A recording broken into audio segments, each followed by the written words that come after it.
রানীবাজার স্থিত 11 মান্দাই বিধানসভার অন্তর্গত কৈতরাবাড়ি ঘটনায় আর্থিক ক্ষতিপূরণ চাইলেন বুধবার ত্রিপুরা মথা দলের মাইনরিটি বিভাগ সাংবাদিক সম্মেলন করে জানান। এই সম্মেলনে কৈতরাবাড়ি ঘটনায় কি ক্ষতি হয়েছিল তা সম্পূর্ণভাবে বিষয় তুলে ধরা হয়। এই সম্মেলনে এই ঘটনার দোষীদের আইনের আওতায় এনে শাস্তি প্রদানের জন্য অনুরোধ করা হয় প্রশাসন ও রাজ্য সরকারের কাছে।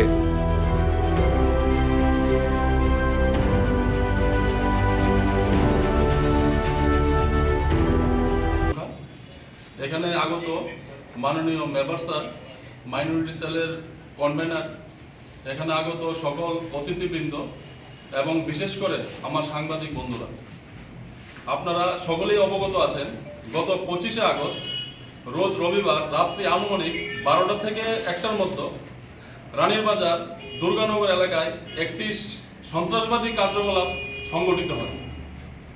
এখন পর্যন্ত পাওয়া খবরে উক্ত সন্ত্রাসবাদী আক্রমণে কমপক্ষে 18 থেকে 20টি বাড়ি লুটপাট করে 15টি গাড়ি এবং 4টি বাইক সহ গবাদি পশু সহ সমস্ত কিছুর মধ্যে আগুন লাগিয়ে দেওয়া হয়।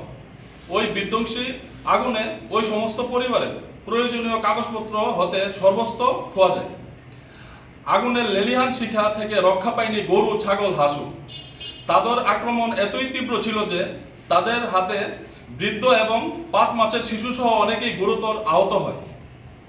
আমরা উক্ত সন্ত্রাসবাদী কার্যকলাপের তীব্র নিন্দা জানাই এবং ভবিষ্যতে যাতে এই ধরনের কার্যকলাপের সাক্ষী ত্রিপুরা না হয় তার জন্য পুলিশ প্রশাসন এবং রাজ্য সরকারের কাছে আকুল আবেদন জানাই।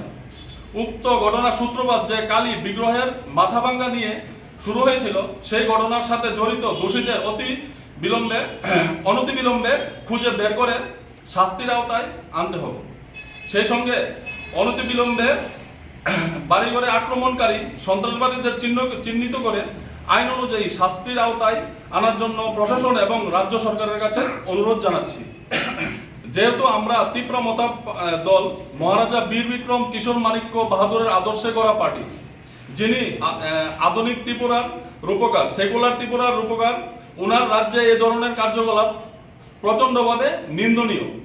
আমাদের টিমের প্রাথমিক সার্ভে অনুযায়ী ওই এলাকার মোট ক্ষয়ক্ষতির পরিমাণ আনুমানিক 1,30,00,000 টাকা, যা একটি বিশাল অঙ্ক ওই এলাকার গরিব ক্ষতিগ্রস্তদের জন্য। তাই আমি আমাদের দলের পক্ষ থেকে রাজ্য সরকার এবং কেন্দ্রীয় সরকারের কাছে অনুরোধ জানাচ্ছি যাতে ওই ক্ষতিগ্রস্ত পরিবারের ক্ষয়ক্ষতিগুলো সার্ভে করে তাদের ক্ষতিপূরণ দেওয়া হয়। ত্রিপুরার এই বিভৎস বন্যা পরিস্থিতিতে বিভিন্ন সংগঠন, এনজিও এবং ভিনদেশে কর্মরত আমাদের ভাইয়েরা যেভাবে পাশে দাঁড়িয়েছে, সাপোর্ট দিয়েছে, ঠিক একইভাবে আমরা চাইব যাতে ওনারা এই ক্ষতিগ্রস্ত পরিবারের পাশে ওনাদের সাধ্যমতো দাঁড়ান। নমস্কার।